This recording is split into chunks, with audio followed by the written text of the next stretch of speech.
Hello everyone, welcome back to crash biology. तो आज हम देखने वाले हैं टैक्सोनॉमिक एविडेंसेस। ये है हमारी बीएससी थर्ड सेमेस्टर के सेकंड यूनिट की लास्ट लेक्चर और ये 6th लेक्चर है। इससे पहले हम 5 लेक्चर्स देख चुके हैं। तो इस यूनिट में हमने बेसिकली देखे टाइप्स ऑफ क्लासिफिकेशन कि कितने टाइप के क्लासिफिकेशन दिए गए एंजियोस्पर्म प्लांट्स के लिए। एंजियोस्पर्म्स में क्या क्या क्लासिफिकेशन है वो हमने सारे देखे, नेचुरल, आर्टिफिशियल, फाइलोजेनेटिक, फिर एपीजी मतलब एंजियोस्पर्म फाइलोजेनी ग्रुप क्लासिफिकेशन, ये हम सब कुछ देख चुके हैं। अगर आपने ये सारी चीज़ें नहीं देखी हैं तो आप जाके चैनल पे अवेलेबल प्लेलिस्ट में देख सकते हैं। और आज के लेक्चर में हम देखेंगे टैक्सोनॉमिक एविडेंसेस, मतलब टैक्सोनॉमी जो हुई प्लांट का नोमेनक्लेचर, उसमें क्लासिफिकेशन नोमेनक्लेचर सब हुआ, तो वो उसके एविडेंसेस क्या हैं। एविडेंसेस समझते हो ना, मतलब हमें ज़रूरत पड़ी कि किस बेसिस पे हम करें, तो अलग अलग जगहों से हमें हेल्प मिली, तो वही एविडेंस हमें पढ़ने हैं। तो एविडेंस सबसे पहले हम देखेंगे पैलिनोलॉजी। हमारे सिलेबस में मेंशन है, हमें एविडेंसेस देखने हैं पैलिनोलॉजी से, साइटोलॉजी से, मॉलिक्यूलर बायोलॉजी और फाइटोकेमिस्ट्री से। तो ये चारों हम देखने वाले हैं अभी। सबसे पहला देखते हैं evidences from palynology. In addition to the size and general shape, other pollen characteristics such as number and position of furrows and apertures and the details of sculpturing of the axine are of taxonomic value।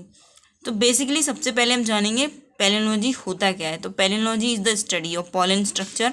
Pollen की structure की study करने को बोला जाता है palynology. तो हमारी ये जो सेकेंड सेमेस्टर था उसमें हमने एक यूनिट डेडिकेटेड यूनिट देखी थी पैलिनोलॉजी। तो उसमें हमने पढ़ा था पैलिनोलॉजी क्या होता है। तो पैलिनोलॉजी समझ गए होंगे, पॉलन जो कि मेल गैमीट होता है उसकी पूरी स्टडी करना पैलिनोलॉजी कहलाता है। तो पैलिनोलॉजी किस तरह से हेल्प करता है वो हम देखेंगे इसमें।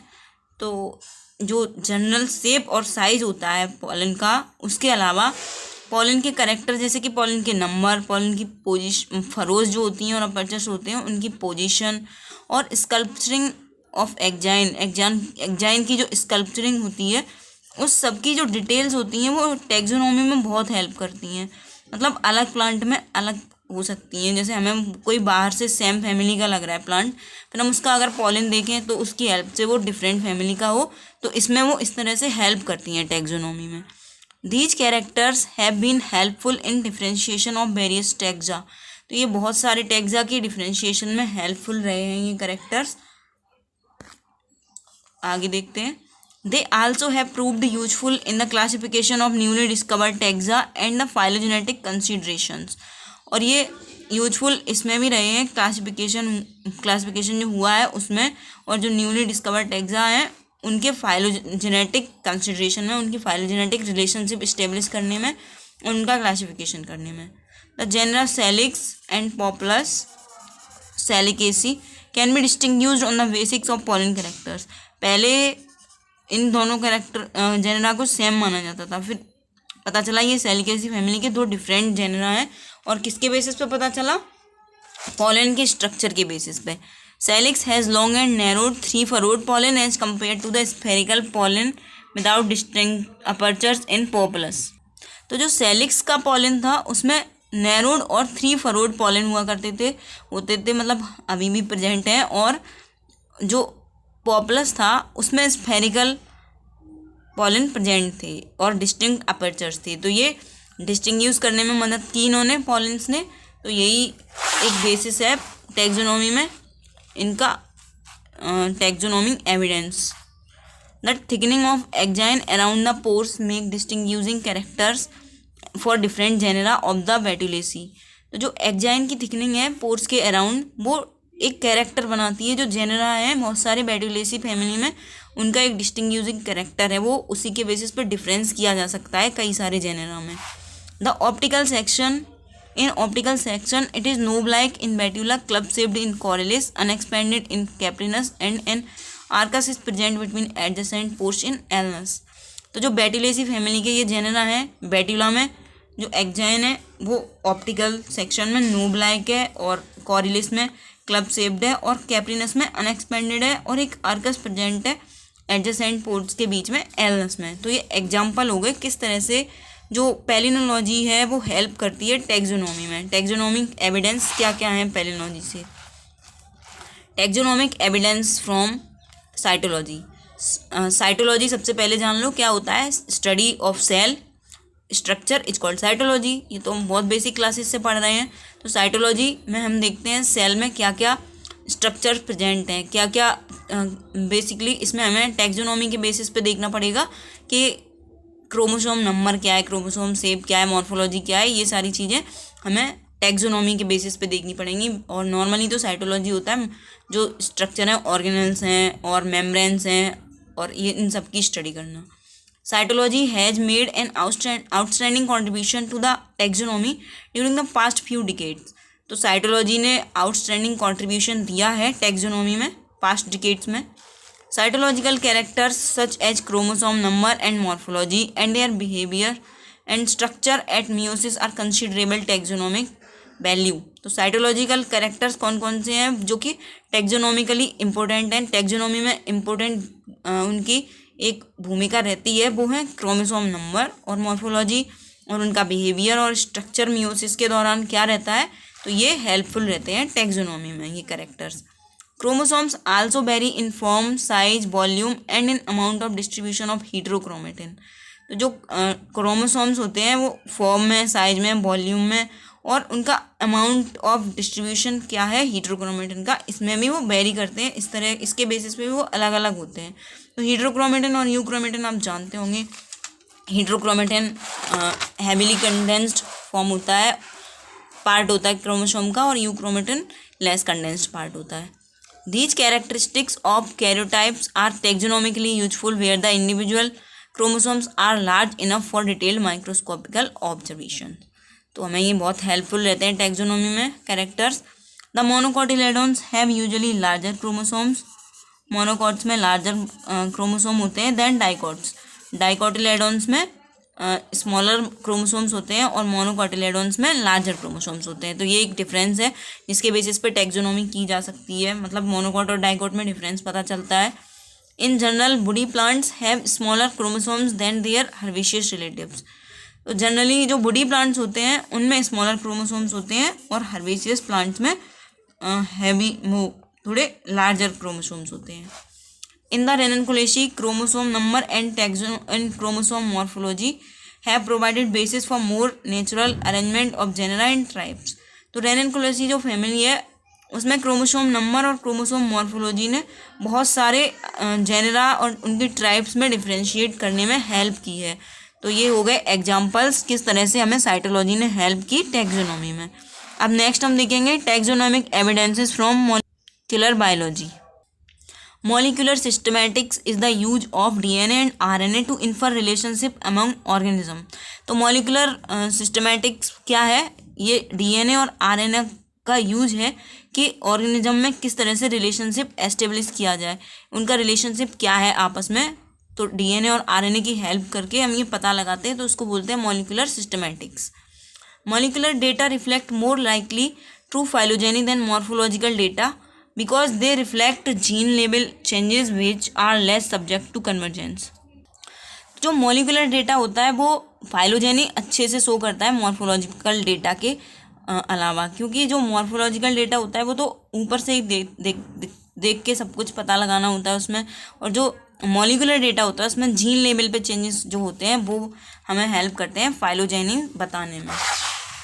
In many cases molecular data have allowed the placement of taxa whose relationship were known to be problematic. तो कई सारे केसेस में जो मॉलिक्यूलर डेटा है वो अपनी जो टैक्सा है उसका राइट प्लेसमेंट बताने में हेल्पफुल रहा जो कि प्रॉब्लमेटिक थे पहले। Plant cell contains 3 different genomes of chloroplast, the mitochondrion and the nucleus. जो प्लांट सेल्स होते हैं उनमें 3 जीनोम्स होते हैं, क्लोरोप्लास्ट, माइटोकॉन्ड्रिया और nucleus. Systematists use data from all the 3 genomes. तो जो सिस्टमैटिस्ट्स होते हैं मतलब जो टैक्सोनॉमिस्ट होते हैं, टैक्सोनॉमी करते हैं, वो साइंटिस्ट तीनों जीनोम से डेटा कलेक्ट करते हैं और उसको यूज करते हैं टैक्सोनॉमी में। Molecular phylogenetics is done using either genome rearrangement और सीक्वेंस ऑफ डीएनए। तो ये मॉलिक्यूलर जो फाइलोजेनेटिक्स होती है वो किसके यूज से होती है? जीनोम अरेंजमेंट और सीक्वेंस ऑफ डीएनए की हेल्प से। ये हो गया हमारा मॉलिक्यूलर बायोलॉजी से एविडेंस क्या क्या है टैक्सोनॉमी के। अब लास्ट है टैक्सोनॉमिक एविडेंसेस फ्रॉम फाइटोकेमिस्ट्री। तो फाइटोकेमिस्ट्री से क्या क्या हमें टैक्सोनॉमिक एविडेंसेस मिलते हैं वो हम इस आगे पढ़ेंगे इसमें डिटेल में। तो पहले देखते हैं फाइटोकेमिस्ट्री क्या होता है। फाइटोकेमिस्ट्री होता है कि प्लांट्स के अंदर कौन कौन से केमिकल्स प्रेजेंट होते हैं, कौन कौन से जो न्यूक्लिक एसिड और फ्लेवोनॉइड्स और विटामिन ये सारे प्रेजेंट होते हैं, उनके बेसिस पे टैक्सोनॉमी किस तरह से होती है। तो ये हमें देखना है इसमें। जैसे किसी भी एक पर्टिकुलर फैमिली में कोई एक पर्टिकुलर केमिकल मिलता है, जैसे किसी में अल्कलॉइड्स मिलते हैं, किसी में फ्लेवोनॉइड्स मिलते हैं, तो इसी के बेसिस पे किस तरह से एविडेंस हैं वो हम देखने वाले हैं। There are various chemical compounds used in taxonomy. कई सारे केमिकल कंपाउंड्स यूज किए जाते हैं, मतलब उनकी हेल्प ली जाती है कि कौन से प्लांट में क्या कंपाउंड प्रेजेंट है वो टैक्सोनॉमी में यूज किया जाता है। Alkaloids, amino acid, betalains, fatty acids, carotenoids, flavonoids, polysaccharides, tannins, terpenoids and aromatic compounds are important examples. तो ये इम्पोर्टेंट एग्जाम्पल्स हैं इसके, ये वाले केमिकल्स हम देखते हैं उनमें टैक्सोनॉमी में। The application of chemistry to systematics is called chemotaxonomy और केमिकल टैक्सोनॉमी। तो जो केमिस्ट्री का एप्लीकेशन है सिस्टमैटिक्स में, यानी कि ये टैक्सोनॉमी करने में, उसको बोला जाता है कीमोटैक्सोनॉमी और केमिकल टैक्सोनॉमी। तो ये वर्ड कहीं पे आए ऑब्जेक्टिव में तो समझ जाना कि केमिकल्स का यूज किस तरह से, केमिस्ट्री का यूज है, एप्लीकेशन है सिस्टमैटिक्स में, उसको बोलते हैं chemotaxonomy. Non protein amino acids are of great taxonomic value. तो जो नॉन प्रोटीन अमाइनो एसिड्स हैं, मतलब जिनका यूज नहीं होता प्रोटीन फॉर्मेशन में, उनका एक रोल है, बड़ा रोल है टैक्सोनॉमिक वैल्यू, उनकी एक टैक्सोनॉमिक वैल्यू है, टैक्सोनॉमी करने में एक रोल है। They are more numerous than protein amino acids. ये ज़्यादा होते हैं, इनका नंबर ज़्यादा होता है प्रोटीन अमाइनो एसिड्स से। Their taxonomic significance is due to their discontinuous distribution and less susceptibility due to rapid changes. उनका टैक्सोनॉमिक सिग्निफिकेंस किस वजह से है? क्योंकि उनका जो डिस्ट्रीब्यूशन है वो डिसकंटिन्यूअस है और लेस ससेप्टेबल है, और उनमें रैपिड चेंजेस होते रहते हैं इस वजह से। Such amino acids are present in unusually high concentrations in seeds of Fabaceae. तो ये जो अमाइनो एसिड्स हैं ये फैबेसी के जो सीड्स होते हैं, फैबेसी प्लांट्स के, फैबेसी फैमिली के प्लांट्स के जो सीड्स होते हैं उनमें हाई कंसनट्रेशन में मिलता है। तो एक एग्जाम्पल देखते हैं हम। On the basis of distribution of amino acids 7 infrageneric groups have been recognized in Lathyrus. तो एक प्लांट है फैबेसी फैमिली का लिथाइरस, उसमें 7 इंफ्राजेनेरिक ग्रुप मिले हैं हमें। किस बेसिस पे? अमाइनो एसिड के डिस्ट्रीब्यूशन के बेसिस पे। फ्री अमाइनो एसिड लिथाइरिन, एक फ्री अमाइनो एसिड है lathyrine. It's so far only known in the genus Lathyrus and this supports the present limits of genus. ये सिर्फ लिथाइरिन लिथाइरस में ही प्रेजेंट है और ये सपोर्ट करता है present limit of the genus को। Phenolics are present in plant in considerable number, diversity and quantities. Phenolics भी प्रेजेंट होते हैं प्लांट्स में एक कंसिडरेबल नंबर में, कंसिडरेबल डाइवर्सिटी में और कंसिडरेबल क्वांटिटीज़ में। Their quick extraction and easy separation by paper chromatography make them popular from taxonomic point of view. तो जो फिनोलिक्स होते हैं उनका एक्सट्रैक्शन आसानी से हो जाता है और उनका सेपरेशन भी आसानी से हो जाता है पेपर क्रोमेटोग्राफी के हेल्प से। तो ये उनको पॉपुलर बनाता है टैक्सोनॉमिक पॉइंट ऑफ व्यू से, मतलब टैक्सोनॉमी में वो हेल्प करते हैं काफ़ी ज़्यादा। Flavonoids are the largest group of naturally occurring phenols and they are most often studied in chemical taxonomy। तो जो flavonoids होते हैं वो largest group होता है naturally occurring phenols का। ये phenols हैं flavonoids, naturally occurring phenols, तो उनका काफ़ी रोल होता है chemical taxonomy में। Various types of flavonoids include flavanones, flavones, flavonones, isoflavonoids, flavonols, anthocyanins etcetera. तो ये सारे फ्लेवोनॉइड्स प्रेजेंट होते हैं प्लांट्स में। Flavonoids from vegetative parts and seeds provide more reliable taxonomic evidence than flower pigments. जो flower pigments होती हैं उनसे ज़्यादा अच्छा एविडेंस प्रोवाइड करते हैं जो वेजिटेटिव पार्ट्स में फ्लेवोनॉइड्स होते हैं, और सीड में जो फ्लेवोनॉइड्स होते हैं वो एक अच्छा टैक्सोनॉमिक एविडेंस प्रोवाइड करते हैं फ्लावरिक पिगमेंट से ज़्यादा। तो ये हो गया हमारा एविडेंसेस डिफरेंट एरियाज से बायोलॉजी के, जैसे साइटोलॉजी और फाइटोकेमिस्ट्री, मॉलिकुलर बायोलॉजी, पैलिनोलॉजी, ये सब हमारे सिलेबस में मेंशन थे। तो ये हमने कंप्लीट कर ली सेकंड यूनिट। तो ये सारे लेक्चर्स हमने कंप्लीट कर लिए, सेकेंड यूनिट्स के सारे टाइप्स की क्लासिफिकेशन पढ़ लिए। तो अगर आपने पूरी यूनिट कंप्लीट नहीं की है तो आप जाके चैनल पे अवेलेबल प्लेलिस्ट में कंप्लीट कर लीजिए। और फर्स्ट यूनिट भी हमारी कंप्लीट हो गई है। तो अगर आपने ये दोनों यूनिट्स नहीं देखी हैं तो मैंने इनका लिंक डाल दिया है डिस्क्रिप्शन में, आप वहाँ से पूरी यूनिट्स ये कंप्लीट कर लीजिए और अपनी तैयारी अच्छे से करते जाइए थर्ड सेमेस्टर की। तो ये आई होप आप लेक्चर समझ आया होगा और पसंद आया होगा। अगर अच्छा लगा लेक्चर तो ज़्यादा से ज़्यादा लाइक करना और सब्सक्राइब कर देना अगर चैनल पर नए हो, और ज़्यादा से ज़्यादा शेयर भी करना। Thanks for watching.